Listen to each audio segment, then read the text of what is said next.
Good morning, students. In last lecture, we studied about the somatic variation. Second is germinal variations. This variation, which is inheritable, means it passes from generation to generation. तो ये वो variation है जो आगे आगे पास करेगी, inheritable है. इस वेरिएशन में गेमेटिक सेल्स अफेक्ट होती हैं. तो germinal variations affect germ cells. Germ cells मतलब सेक्स सेल्स, मतलब टेस्टिस और ओवेरी में जो सेल्स हैं उनके ऊपर इफेक्ट अगर आया तो that will pass to the next generation. Now it's of two types, continuous and discontinuous.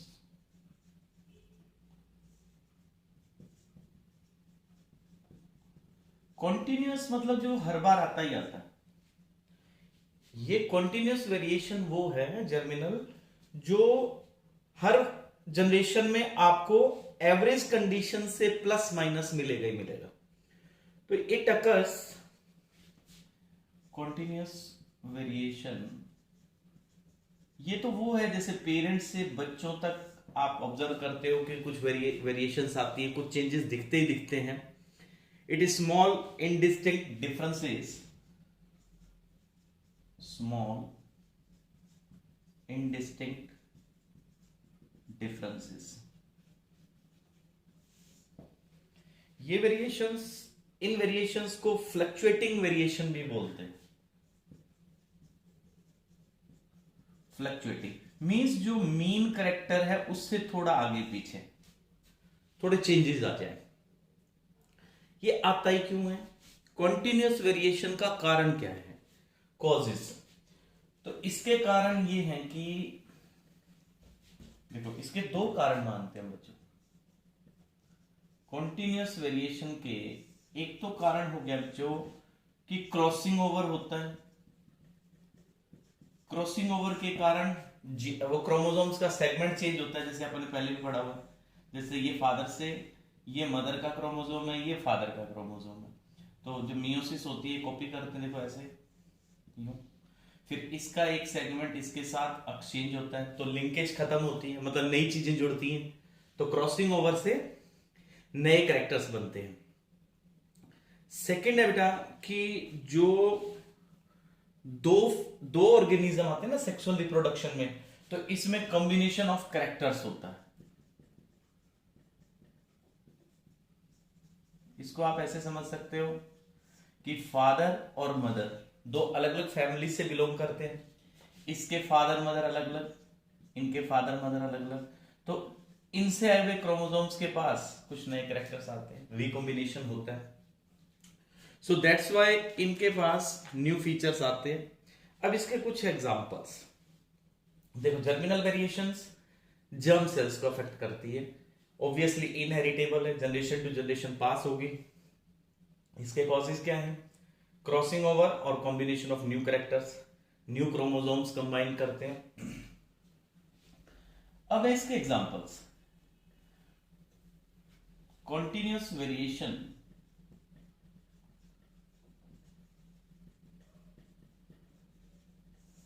ये दो तरह की होती है.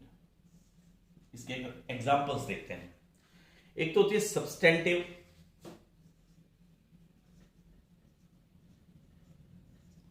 Continuous variation. एक वेरिएशन होती है बेटा सेकेंड मेरिस्टिक कॉन्टिन्यूस वेरिएशन. आएगी हर बार ही बट स्मॉल है. थोड़ी थोड़ी वेरिएशंस हर जनरेशन में आपको देखने को मिलेंगी. सब्सटेंटिव क्या होता है? जिसमें किसी पार्ट का साइज अफेक्ट हो गया हो, जैसे कहीं वेट अफेक्ट हो गया हो, शेप अफेक्ट हो गई हो और कलर अफेक्ट हुआ हो. तो ये चीजें अगर अफेक्ट करती हैं किसी ऑर्गेनिज्म की या इसके पार्ट्स की, organisms or their parts, तो इस तरह की वेरिएशन को, जैसे कलर थोड़ा चेंज आ गया पेरेंट्स से, जैसे नोज की शेप है वो चेंज आ गई है, जैसे वेट चेंज हुआ है, बॉडी का साइज चेंज हो गया, ऑर्गन का साइज चेंज हो गया, तो ये थोड़े चेंजेस बच्चों में जो ऑब्जर्व होते हैं वो सब्सटेंटिव कॉन्टिन्यूअस के एग्जांपल है। जो माइनर चेंजेस हैं, जैसे नोज की शेप तो आप हर जनरेशन में देखना कि पेरेंट्स से डिफर करती है, इधर थोड़ा बड़ा हो जाएगा, छोटा हो गया है, थोड़ा चेंज हो गया है शेप में, कलर बच्चे में चेंज आ जाता है, तो this is due to continuous variation and its type is substantive continuous variation. Second is meristic. Continuous change आए लेकिन meristic आए, इसका मतलब number of parts change हो गए, number of parts। इसका एग्जांपल बेटा, जैसे फ्लावर्स के अंदर जो पेटल और सेपल्स हैं उनके नंबर में चेंजेस आ जाए, जैसे स्टार फिश के अंदर, स्टार फिश जो होती है उसमें ऐसे 4 आर्म्स हो सकती हैं, इसमें 5 आर्म्स हो सकती हैं, इसमें 6 आर्म्स हो सकती हैं, ऐसे। तो ये वेरिएशन कैसा हो गया? मेरिस्टिक। ये उनमें नॉर्मल है। जैसे केंचुए के अंदर जो सेप्टा है वो चेंजेस आए तो वो भी कैसे हैं? मेरिस्टिक कॉन्टिन्यूस वेरिएशन का एग्जांपल है।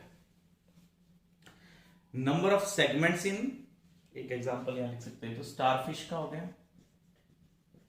एक हो गया बेटा नंबर ऑफ सेगमेंट्स अर्थवॉर्म में। अर्थवॉर्म में 100 से 120 हो सकते हैं। जैसे ये अर्थवॉर्म होता है ना, इसके अंदर ऐसे सेगमेंट्स होते हैं, इनका नंबर बदलता रहता है हर जनरेशन में।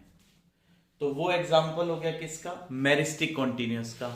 और स्टारफिश में जैसे 4 आर्म्स हैं, 5 आर्म्स हैं या 6 आर्म्स हैं, that is also an example of meristic.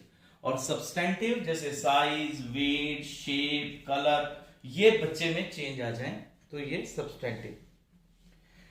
अब है दूसरी वेरिएशन, ये तो थी बेटा कॉन्टिन्यूअस वेरिएशन जो हर बार आती है, माइनर है, स्मॉल है, थोड़े से डिफरेंसेस देखने को मिलते हैं, कोई ज्यादा अफेक्ट नहीं करती है। एक होती है डिसकंटिन्यूअस। कॉन्टिन्यूअस तो वो है जो लगातार आपको देखने को मिल रही है। डिसकंटिन्यूअस वेरिएशन वो होती है germinal variation. Discontinuous germinal variation जो कभी कभी आती है लेकिन चेंजेस बड़े लेके आती है। तो जब बच्चों में बड़े चेंजेस देखने को मिले, लार्ज डिफरेंसेस, और ऐसे डिफरेंसेस जो ऑब्जर्व हो रहे हो, कॉन्स्पिक्यूअस, इन वेरिएशंस को ही, जो बड़ी वेरिएशंस आ रही हैं, इनको ही हम कहते हैं म्यूटेशन। जो आपने कई बार मेरे से क्वेश्चन पूछा है कि सर म्यूटेशन क्या होता है? म्यूटेशन ये होता है जर्मिनल वेरिएशन हो और बड़ी वेरिएशन हो, लार्ज, मतलब बच्चों में डिफरेंसेस आपको देखने को मिल रहे हैं। तो ये कैसी वेरिएशन होगी बेटा? डिसकंटिन्यूअस, जो कभी कभी आती है। इसको म्यूटेशन कह सकते हो, इसको स्पोर्ट कह सकते हो, इसको आप सोल्टेशन कह सकते हो। इसमें आपको बच्चे के अंदर मेजर चेंजेस देखने को मिलेंगे। ऐसा क्यों होता है? कॉज क्या है इसके? देखो बच्चे, इसके कॉज एक तो जैसे क्रोमोसोम के अंदर क्रोमोसोम का शेप, साइज चेंज हो जाए। देखो बच्चों, जैसे नॉर्मल क्रोमोसोम ऐसा होता है, अगर ऐसा चलाए तो कैरेक्टर नॉर्मल आएगा। जैसे किसी का क्रोमोसोम ये कट हो गया बच्चों, तो वो तो डीएनए कट हो गया वहां से, या वो ऐसे इन्वर्टेड पोजीशन में ज्वाइन हो गया, या यहां से पार्ट कट करके किसी और के साथ जुड़ गया। तो शेप ऑफ क्रोमोसोम चेंज होते ही बड़े बदलाव देखने को मिलेंगे, बड़े चेंजेस देखने को मिलेंगे बच्चों के अंदर। अब चेंज कौन से देखने को मिलेंगे वो देखा जाएगा कि क्रोमोसोम कौन सा अफेक्ट हुआ है, which chromosome has been affected by this mutation which will result into this unique character. अब इसमें एक कारण और होता है, एक तो क्रोमोसोम, ये तो हम माइक्रोस्कोप में देखें ना, बच्चे की सेल निकाल रहे हैं उसके बर्थ से पहले, और उसके न्यूक्लियस को आप देखोगे ना तो आपको पता लग जाएगा कि इसमें ये डिफेक्टिव है क्रोमोसोम। एक होता है डीएनए डिफेक्टिव हो जाए, ये तो दिख गया। डीएनए डिफेक्टिव कैसे दिखेगा? डीएनए डिफेक्टिव को हम नहीं देख सकते। डीएनए डिफेक्टिव का तो इसके ऊपर पता ही लगेगा, जैसे ये क्रोमोसोम था, जैसे नॉर्मल ये था, इसके ऊपर जो डीएनए उसके बेस पेयर में चेंजेस आ गया, वी कैन नॉट रिकॉग्नाइज, क्योंकि हमारे पास कोई माइक्रोस्कोप नहीं है जो आपको मॉलिक्यूल दिखा दे। तो इसलिए हम डीएनए में आने वाली म्यूटेशन को बर्थ के बाद ही पता लगा सकते हैं, उससे पहले नहीं। क्रोमोसोम वाली हम पता लगा सकते हैं। अब इसके एग्जाम्पल्स, वही जैसे दो एग्जाम्पल आपने उसके पढ़े थे, सिमिलरली इसके भी हैं। उसके क्या क्या थे? सब्सटेंटिव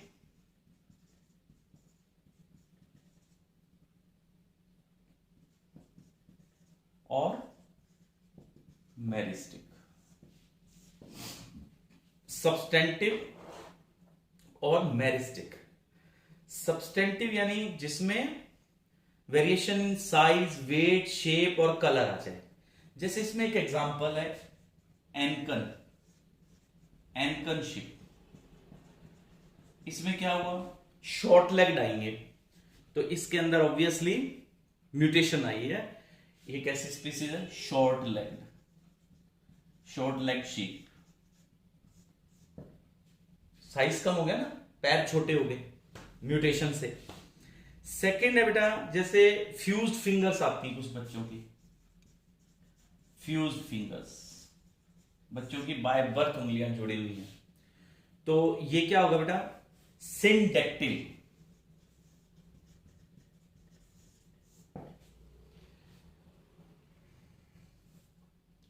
अब सेकेंड है बेटा मेरिस्टिक।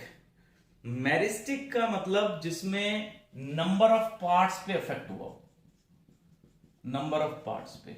जैसे किसी के हाथ में 6 फिंगर्स हो तो पार्ट्स एक्स्ट्रा आ गया, मतलब ये फिंगर्स एक्स्ट्रा आ गई तो नंबर ऑफ पार्ट्स बढ़ गया। इट मींस एग्जांपल किसका बन गया? ये मेरिस्टिक डिसकंटिन्यूअस वेरिएशन का।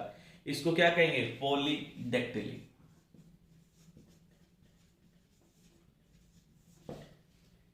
फिंगर्स ज्यादा आ गई, तो ये है म्यूटेशन जिसमें डिसकंटिन्यूअस वेरिएशन हो, लार्ज वेरिएशन हो, डिस्टिंक्ट वेरिएशन हो, इजिली ऑब्जर्वेबल वेरिएशन हो, और जो जनरेशन टू जनरेशन पास कर सकती हो।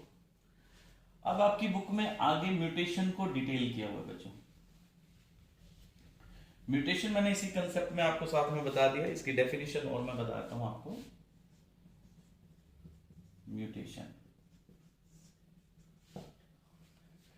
Mutation means rare, random,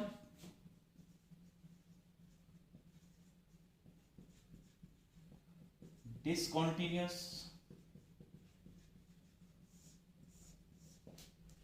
rare, random, discontinuous, inheritable variation। तो कभी कभी आए, बड़ी वेरिएशन आए, तो इसको हम कहेंगे म्यूटेशन। आती क्यों है ये आती है चेंज इन जेनेटिक मटेरियल की वजह से। चेंज इन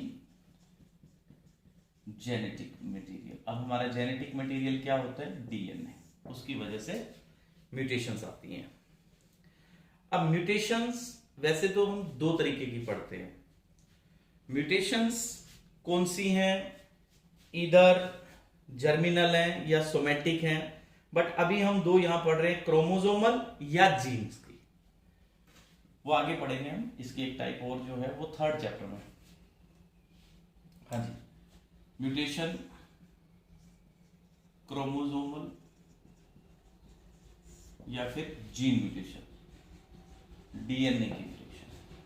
क्रोमोसोमल म्यूटेशंस जिसमें क्रोमोसोम अफेक्ट हुआ हो, it can be observed under microscope. इसको आप माइक्रोस्कोप के अंदर ऑब्जर्व कर सकते हो। जीन म्यूटेशन को आप माइक्रोस्कोप में ऑब्जर्व नहीं कर सकते बच्चे, क्योंकि आप स्ट्रक्चर नहीं देख सकते। तो दैट्स वाई आप क्रोमोसोम को तो ऑब्जर्व कर लेंगे, बट जीन को ऑब्जर्व नहीं कर पाएंगे। जैसे इसमें एक एग्जांपल है, एक डिजीज आती है बच्चे में, क्राइड्यूचैट।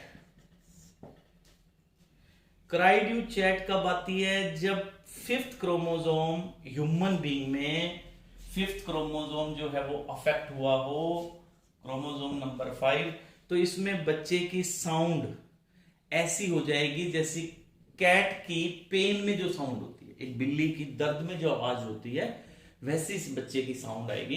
क्रोमोसोमल जो म्यूटेशन है उसमें, ये वाली जो म्यूटेशन है जीन म्यूटेशन, इसको जब आप डीएनए सही से समझ पाएंगे तब आपको जीन म्यूटेशन अच्छी समझ आएगी। इसलिए इस कंसेप्ट को मैं अगले चैप्टर में, जब जीन आप डीएनए पढ़ लेंगे तब हम इसको एक्सप्लेन करेंगे, जीन म्यूटेशन को। इसके बाद आगे हमारा कंसेप्ट है बेटा, म्यूटेशन के बाद अब आगे है हमारा pedigree. Pedigree second last topic है, इसके बाद डिजीजेस रह जाते हैं, फिर चैप्टर पूरा हो जाएगा। Pedigree analysis.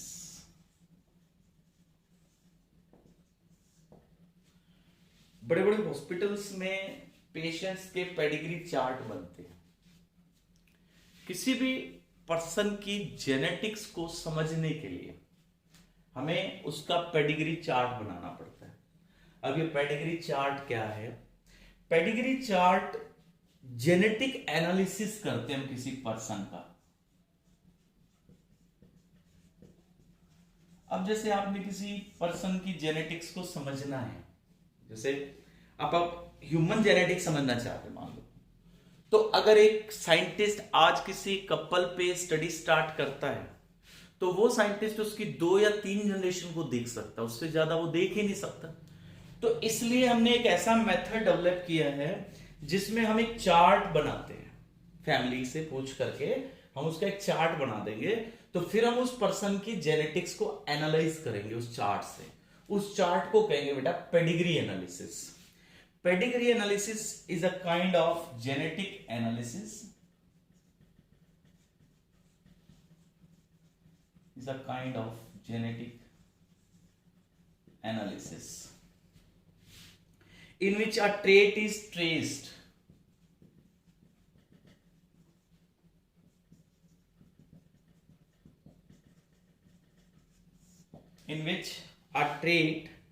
traced through several generations। Chart बनाएंगे हम उस एक ट्रेट के लिए, उसकी काफी जनरेशंस के बारे में पूछेंगे कि आपके फादर में था क्या, आपकी मदर में था क्या, आपके दादा दादी में था, नाना नानी में था। तो ये पूछ करके जो चार्ट डेवलप करेंगे that is known as pedigree, उसको हम पेडिग्री कहेंगे। Through several generation of a family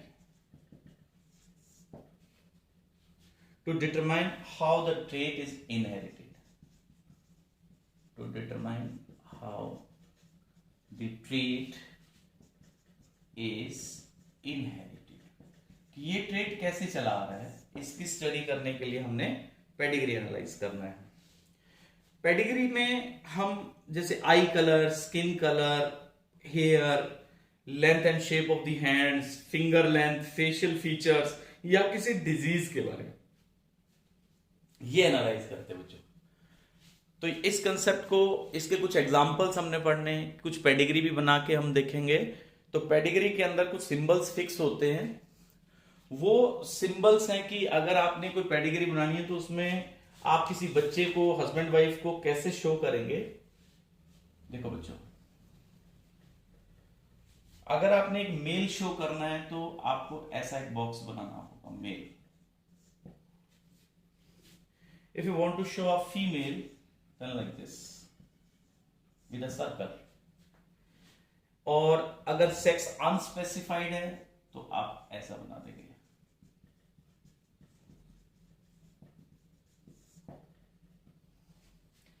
अच्छा, अफेक्टेड मेल बनाना हो तो अफेक्टेड मेल, अगर आपने जैसे जिस मेल की आप बात कर रहे हैं उसमें जो डिजीज आप ढूंढ रहे हैं वो है अगर, तो वो ऐसे कर देंगे।